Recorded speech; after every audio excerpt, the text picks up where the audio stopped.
नमस्ते श्री स्वामी समर्थ. आज मला लाभलेला खूपच खास आणि पवित्र क्षण तुमच्याशी मी आज शेअर करणार आहे.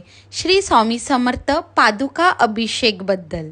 आज मठामध्ये 100 पादुकांचा अभिषेक होणार होता, म्हणून ताईने मला पण बोलवलेलं. कारण ज्यांच्याकडनं स्वामींची सेवा होत नाही त्यांच्याकडनं आज ही लोक सेवा करून घेणार होते. श्री स्वामी समर्थ पादुका अभिषेक ही एक पवित्र सेवा आहे आणि ती सेवा आज आमच्याकडनं करून घेणार आहे. सर्व बायका आणि पुरुष आल्याच्या नंतर आमची इथे पूजेला सुरुवात झालेली. त्यांना सगळ्यात पहिला आम्हाला इकडे पादुका वाटल्या, मग भट पण आले होते. आज इथे बसून असं वाटत होतं ना, स्वामी खरंच आपल्या सगळ्या भक्तांच्या पाठीशी उभे आहेत. आमच्यासारखे काही भक्त ते स्वामींना खूप मानतात, पण त्यांची सेवा करायची संधीच कधी भेटत नाही. ती संधी आज आम्हाला या मठामुळे भेटली. खरंच त्या मठाच्या लोकांचं खूप आभार. श्री स्वामी समर्थ यांच्या पादुकांचा अभिषेक करायची संधी मला माझ्या ताईमुळे सुद्धा भेटलेली. काही पण मठात असले ना, ताई मला लगेच कॉल करून सांगते की तू आज ये. खरंच तिचे पण खूप आभार. पादुकाचा अभिषेक करताना मनातून फक्त एकच भावना, स्वामी आमचं मार्गदर्शन करत राहा, आमच्यावर कृपा ठेवा, तुमच्या चरणी सगळं अर्पण. दूध पाणी फुलांनी पादुकांचा अभिषेक करताना मनातून फक्त एकच प्रार्थना, स्वामी आमच्यावर तुमची कृपा सदैव राहून दे. 2 ते 3 तास कसे गेले ना आम्हालाच नाही कळलं.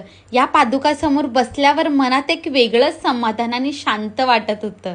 श्री स्वामी समर्थाच्या कृपेने ह्या मठामधून 15 तारखेला पदयात्रा जाणार आहे. त्यासाठी ह्या लोकांनी 100 पादुकांचा अभिषेक केलं होतं. ती लोक जिथे मुक्काम करणार त्या लोकांना हे पादुका भेट म्हणून देणार आहे. तर इथे आमची आरती सुद्धा सुरू झाली होती. स्वामींच्या पादुकाकडे पाहताच मनात एक वेगळंच प्रेम दाटून येतं.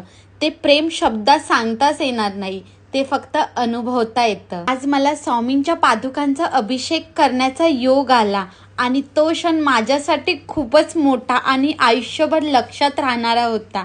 त्या पादुकांना स्पर्श करताना मन अगदी शांत भरून आलं होतं. पूजा झाल्याच्या नंतर स्वामींच्या दर्शनासाठी गेल्यावर असं वाटत होतं जणू काय स्वामी म्हणत आहे, काळजी करू नको, मी तुझ्या पाठीशी आहे.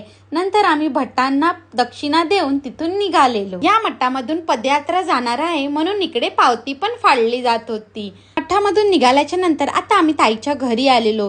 ताईने पौर्णिमेसाठी अतिशय सुंदर अशी तयारी केली होती.